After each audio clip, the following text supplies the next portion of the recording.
Assalamualaikum warahmatullahi wabarakatuh. Saya Anizah binti Muhammad, 7910210151340001. Ini adalah pembentangan bagi subjek Ethics in Psychology. Kod etika dalam psikologi, kecekapan profesional ataupun professional competence. Sebagai pengenalan, etika profesional merupakan asas yang sangat penting dalam amalan psikologi. Ahli psikologi bukan sahaja perlu mempunyai pengetahuan, bukan sahaja perlu mempunyai kemahiran, tetapi mereka perlu memastikan mereka beroperasi memberikan perkhidmatan dalam batas kecekapan profesional mereka. Jadi kecekapan profesional ini merujuk kepada kemampuan, ability seseorang ahli psikologi itu dalam menjalankan dan melaksanakan tugas mereka secara berkesan berdasarkan kepada latihan, pendidikan yang telah diperolehi, pengalaman serta kemahiran yang bersesuaian dengan diri mereka. Jadi pematuhan kepada piawai etika ini akan membantu bukan sahaja menjaga kompetens psikologis itu sendiri, tetapi melindungi hak klien, mengekalkan integriti profession dan memastikan perkhidmatan psikologi itu diberi secara beretika dan berkesan serta selamat. Seterusnya kecekapan profesional. Apa yang dikatakan dengan kecekapan profesional? Kecekapan profesional merujuk kepada keupayaan, kemampuan seseorang profesional dalam bidang psikologi, seorang psikologis lah, untuk melaksanakan tugas mereka dengan pengetahuan, dengan kemahiran dan pertimbangan etika yang bersesuaian dengan perkhidmatan yang diberikan.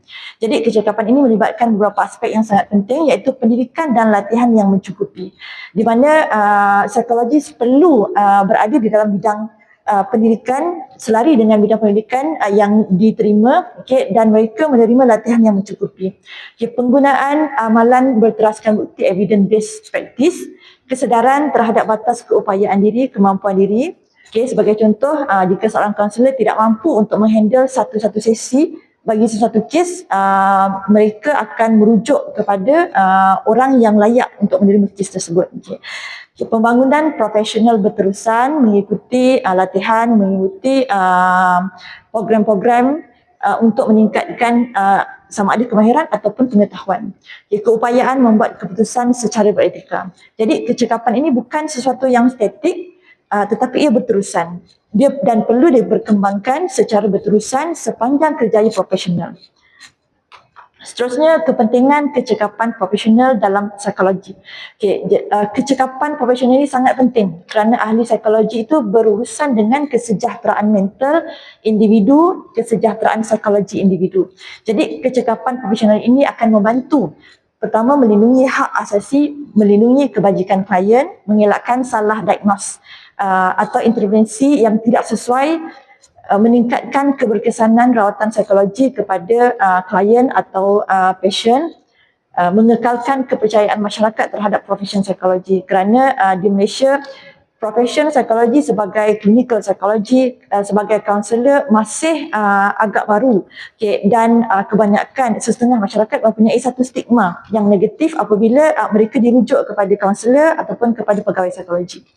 Tanpa kecekapan yang mencukupi, intervensi psikologi boleh menyebabkan berlakunya kemudaratan kepada klien itu sendiri. Jadi kod etika yang berkaitan dengan kecekapan profesional, kita menggunakan beberapa panduan dan rujukan yang menjadi asas dalam menjalankan menyalurkan servis dengan beretika. Pelbagai badan profesional telah menetapkan garis panduan etika berkaitan kecekapan profesional, antaranya APA, American Psychological Association, BPS, British Psychological Society, dan di Malaysia sendiri Lembaga Kaunselor Malaysia. Kod etika ini memberikan panduan kepada profesional bagi memastikan mereka mampu menjalankan tugas mengikut standard yang tinggi yang telah ditetapkan serta menjalankan tugas dengan lebih bertanggungjawab dan jujur. Kod etika APA berkaitan kecekapan. Menurut APA, Ethical Principle in Psychology and Code of Conduct 2017, kecekapan profesional dibincangkan dalam standard 2 competence. Prinsip-prinsip utama termasuklah ahli psikologi hanya memberikan perkhidmatan dalam bidang yang mereka mahir. Di dalam bidang psikologi ada pengkhususan di dalam educational psychology, counselling psychology, clinical psychology, forensic psychology. Jadi mereka hanya menyalurkan perkhidmatan mereka dalam bidang yang mereka pakar. Okay. Kecekapan perlu berdasarkan pendidikan formal, latihan, pengalaman dan penyeliaan profesional. Ahli psikologi juga perlu mengekalkan kecekapan melalui pembelajaran berterusan. Jika memasuki satu bidang baru, latihan yang sesuai perlulah diperoleh terlebih dahulu sebelum menjalankan, menyalurkan servis mereka. Okey. Kod Etika British Psychology Society, dalam kod ini mereka menekankan tanggungjawab profesional dalam memastikan kecekapan. Prinsip-prinsip utama yang terdapat dalam kod etika British ini menjalankan tugas berdasarkan pengetahuan saintifik yang sahih.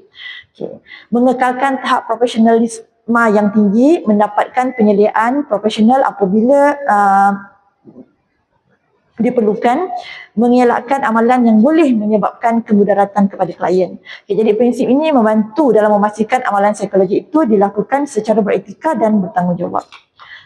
Dari sudut lembaga kaunselor Malaysia pula, di Malaysia amalan profesional dipantau melalui kod etika lembaga kaunselor Malaysia. Semua kaunselor di Malaysia yang berdaftar, yang berlesen, mereka perlu mengikut panduan dan garis panduan yang telah ditetapkan oleh Lembaga Kaunselor Malaysia. Antara prinsip berkaitan kecekapan profesional ialah kaunselor hanya boleh menjalankan perkhidmatan dalam bidang kelayakan mereka.